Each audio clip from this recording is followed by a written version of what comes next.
as call it a second mover, later entrant, having begun in earnest to pursue the opportunities in streaming specific to programmatic a few years ago, the first thing that we recognized is the lack of true standards that were intended to specifically address the unique challenges of streaming within programmatic.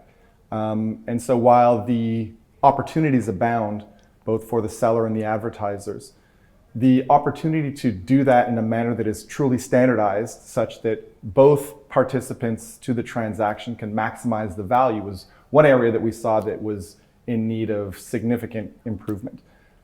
So as a second mover, a challenger, if you will, in that particular channel, we started by first observing the current state of the market. And as I mentioned, standards was an area that we saw was really in need of improvement. So we went about in coordination with a couple of industry stakeholders and through the Tech Lab in particular, developed what is now 2.6, more commonly adopted, address things like podding within streaming, improvements to the content object and signaling, improvements around duration, really overall sort of elevating the quality and expectation for an advertiser that would allow, again, the seller, the media owner, to maximize the value of a given opportunity at a given moment. Yeah, what do you think is still on the table that needs fixing? It's a great question. I think we've got a great standard in 2.6 today. If we look at things like live streaming in particular, which is a massive area of opportunity and growth within streaming, there still leaves some details to be desired. I think there are significant improvements that can be made specific to live streaming in particular. There are very unique challenges that live streaming pose within the broader streaming context that require a more tailored approach.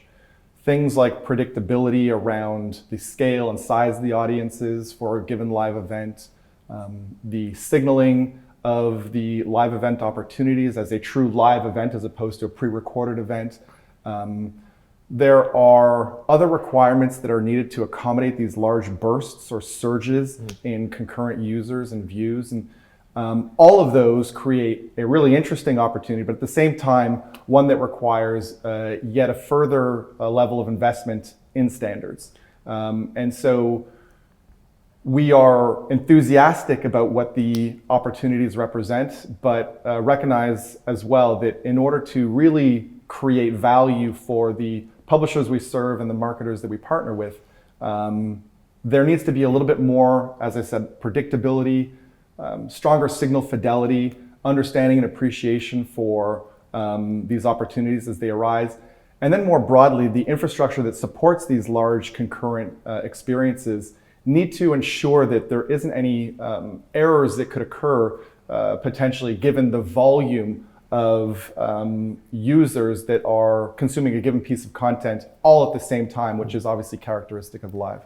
Right, so not just an infrastructure or a business problem, but actually a combination of both? Absolutely, absolutely. It needs to be a really coordinated effort. Again, it's another example where in collaboration with industry stakeholders and supported through the Tech Lab, we can actually define the specific requirements that again are particularly unique and represent specific challenges characteristic to live streaming. We can work with those industry stakeholders in that body to develop these standards, establish a clear understanding of the unique challenges, and address them all systematically so that when these events occur, be it a live sporting event, or recently in the US, we had examples of both the presidential and the VP debates. You can have things like Oscars. All of these require a very, very specific set of standards or requirements to be able to deliver those live streamings and those experiences that are aligned with what would be, a traditional linear feed. And ultimately, all of this is designed to really maximize that user experience. And today, I think we've all experienced some variance in how a linear live event may be experienced insofar as the ads, Some of us may have seen that kind of wait 60 seconds and your content will return, or repetition of ads, things like frequency capping and pacing are still a challenge in live streaming. And so all of those things I think need to be looked at carefully and considered in terms of how we can improve that user experience and provide advertisers with the expectations they have within those environments. And if we manage to iron out those wrinkles, where can streaming TV go in the next few years? I mean, the potential is significant. I think to this year's Olympics as a great indication of what the consumer can expect from a live experience where they become the curators of their content in many ways.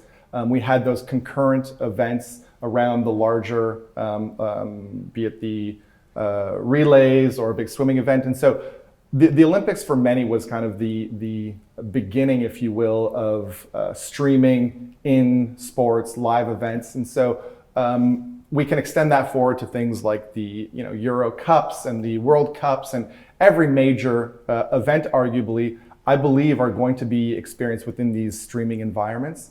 And so how do we unlock that in a way that is predictable and sustainable for marketers?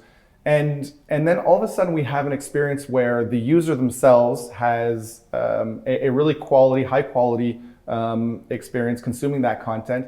And we're all of a sudden opening it up to a whole bunch of advertisers that historically may not have had access to those audiences. Certainly the Fortune 500s, but beyond those, we are creating an opportunity for marketers that perhaps historically haven't had the opportunity to engage with those audiences in a manner that they now can within a programmatic context. And we think that that's incredibly powerful, both for the marketer who is looking to access a highly engaged user, and for the content owners and distributors themselves who are looking to maximize value of that audience.